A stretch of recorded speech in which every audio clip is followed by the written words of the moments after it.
మన ప్రభు అయిన యేసుక్రీస్తు వారి శ్రేష్టమైన నామంలో మీకు ప్రేమపూర్వకమైన శుభములను తెలియజేస్తూ ఉన్నాం.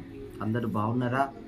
ఈరోజు ఎక్కడ నుండి నూతన కృప అను వాగ్దాన కార్యక్రమాన్ని మీరు వీక్షిస్తున్నారు. నిశ్చయముగా మీ సరిహద్దులలో నెమ్మది, సమాధానము, విజయముతో కూడిన గొప్ప హర్షధ్వనులు వినబడునుగాక. దేవుని సన్నిధి మీ మధ్య ఉండి సమస్త విధములకు సూచన కార్యాలను సూచక క్రియలను మహత్ కార్యాలను దేవుడు ఈ దినము చేయదలుచుకున్నాడు. అయితే చూడండి, చాలామంది ఆత్మీయంగా దేవుని సన్నిధిలో ప్రార్థిస్తూ ఉన్నారు. ఏమని? దేవా, వాగ్దానాలు నెరవేర్చబడుటలో ఎందుకు ఆలస్యం అవుతోంది మా పట్ల అంటూ దేవుని సన్నిధిలో ప్రార్థిస్తూ ఉన్నారు. అందుకే ఈ ఉదయం పరిశుద్ధాత్మ దేవుడు కొన్ని విషయాలు సవివరంగా మీకు తెలియజేయబోతూ ఉన్నాడు. ఆదికాండం 17వ అధ్యాయం 1వ వచనము నుండి ఆయన మీతో మాట్లాడుతూ ఉన్నాడు. ఎందుకు ఆలస్యం అవుతోంది? ప్రతి ఉదయం దేవుడు మీతో మాట్లాడుతున్నాడు, పలకరిస్తున్నాడు, ధైర్యపరుస్తున్నాడు, ప్రోత్సహిస్తున్నాడు. నిశ్చయముగా అనేక కార్యాలు చేస్తూ ఉన్నారు. కానీ వాగ్దానాలు ఎందుకు కొందరి పట్ల ఆలస్యం అవుతున్నాయో దేవుడు తన లేఖనాల్లో నుండి మాట్లాడుతున్నారు. చూడండి, అబ్రహాము అనే ఒక భక్తుడు బైబిల్ గ్రంథంలో ఉన్నారు. ఒకనాడు దేవుడు అతనికి ప్రత్యక్షమై, నేను సర్వశక్తి గల దేవుడును, నా సన్నిధిని నీవు నిందారహితంగా నడుచుకున్నప్పుడు నా నిబంధనను నీ ఎడల నేను జరిగిస్తాను. ఇతనితో దేవుడు 24 సంవత్సరాల క్రితము మాట్లాడారు. దర్శనములో, నేను నీ గర్భమును ఆశీర్వదించేదను, నీ సంతతిని విస్తరింపచేసేదను అని దేవుడు అతనితో మాట్లాడాడు. 24 సంవత్సరాల కాలానికి ముందు.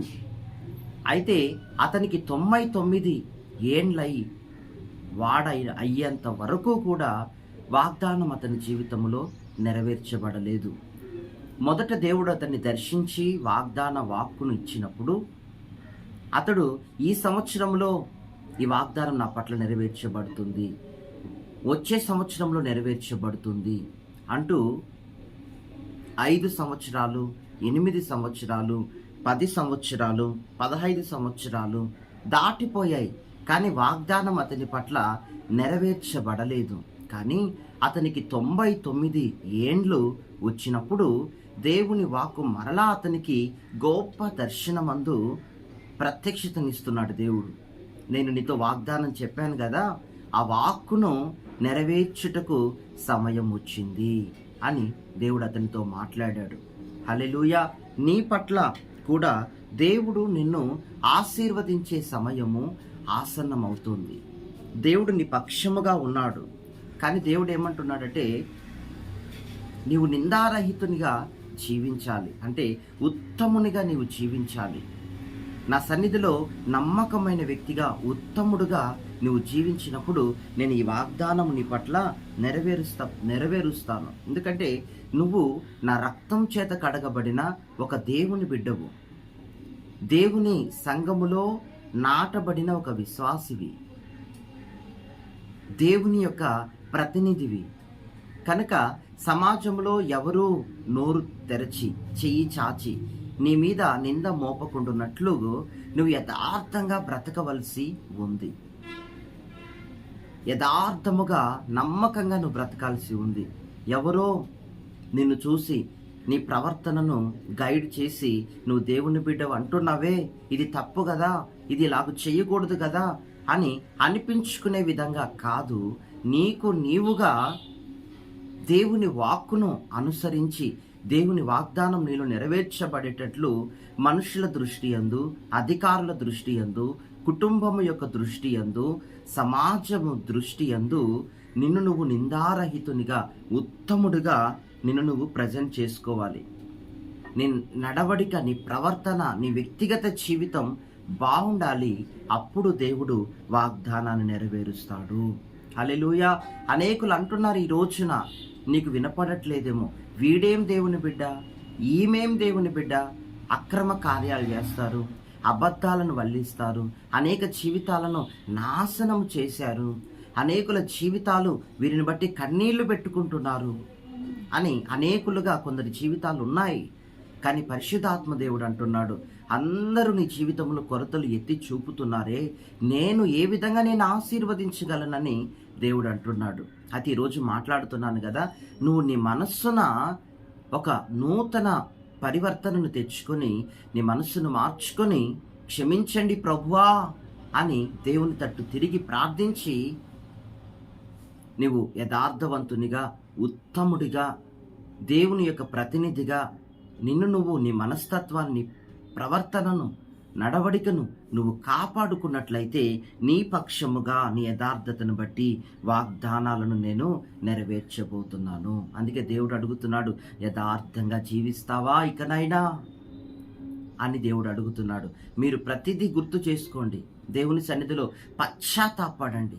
ప్రభువా, అవును, అనేకులు వేలెత్తి చూపేటట్లుగా నేను అనేక రిమార్కులతో ఉన్నాను, నేను పర్ఫెక్ట్గా లేను, నేను వాక్యానుసారంగా లేను, నన్ను కట్టండి, నన్ను మరలా నూతనపరచండి, నా మానసిక స్థితిని, నా ఆలోచన వ్యవస్థను నూతనపరచండి అని దేవుని సన్నిధిలో మీరు ఈరోజు ఇప్పుడు మీరు ప్రార్థిస్తున్నట్లయితే ఇప్పుడే ఆ కృప మీకు అనుగ్రహింపబడుతుంది, ఇప్పుడే ఆ కృప మీ మీదికి రాబోతోంది. దేవుని కార్యాలు మీరు, మీతో కూడా ఉన్నవారు ప్రత్యక్షంగా చూడబోతున్నారు. మీ కుటుంబంలో, మీ వ్యక్తిగత జీవితాల్లో, మీ చేతి పనులలో, వ్యాపారాల్లో, ఉద్యోగ స్థలాల్లో దేవుడు మిక్కిలి మిమ్మల్ని ఆశీర్వదించబోతున్నారు. వాగ్దానం యొక్క విశేషతను, వాగ్దానం యొక్క కార్యాలను, ఆశీర్వాదాలను నీతో ఉన్న అనేకులు కన్నులారా చూడబోతున్నారు. అంతగా దేవుడు రూఢిపరచబోతున్నాడు. మహాపరిశుద్ధుడా, జీవాధిపతి మీ నామానికి స్తోత్రం. ఎందరూ వాగ్దానాల పట్ల ఆలస్యం అవుతుంది అంటూ మీ సన్నిధిలో ప్రభు మిమ్మల్ని ప్రశ్నిస్తున్నారు. వారందరి జీవితాలలో మీరు ఇప్పుడు మాట్లాడినందుకై స్తోత్రం నాయన. నిందారహితంగా ఉత్తముడిగా నడుచుకోమంటున్నారు. మనుషులు వేలెత్తి చూపినప్పుడు ఇదిగో ఎన్నో కొరతలు నీలో ఉండేటట్లుగా కాకుండా, మనుషులు నోరు తెరిచి చెయ్యి చాపి నిందలు నీపై మోపకుండా నువ్వు కంప్లీట్గా, టోటల్గా దేవుని ప్రేమతో నిండాలని, యథార్థతతో నిండాలని, వాక్యముతో ప్రతినిధిగా నిండాలని మీ లేఖనాలు సెలవిస్తున్నాయి. ఆ రీతిగా ప్రతి ఒక్కరు నడుచుకోవడానికి సహాయం చేయండి. ఈరోజు కోర్టు విషయాల్లో ఉన్న వారి పట్ల న్యాయము చేయండి. చెయ్యని నేరాలకు జైల్లో కూర్చున్న వారికి విడుదలనివ్వండి, పేతురుకి విడుదలనిచ్చినట్లుగా. రోగముతో మంచాలపై అలమటిస్తున్న వారికి స్వస్థతను పంపండి అయ్యా. స్తోత్రం. ఎందరూ అజ్ఞానముగా అయ్యా మీ సన్నిధిలో ఉండక, మీ సన్నిధిలో ఉండే కృపను, విశేషతను జార విడుచుకుంటున్నారు, అట్టి వారిని దర్శించండి, తిరిగి నిర్మాణము చేయండి.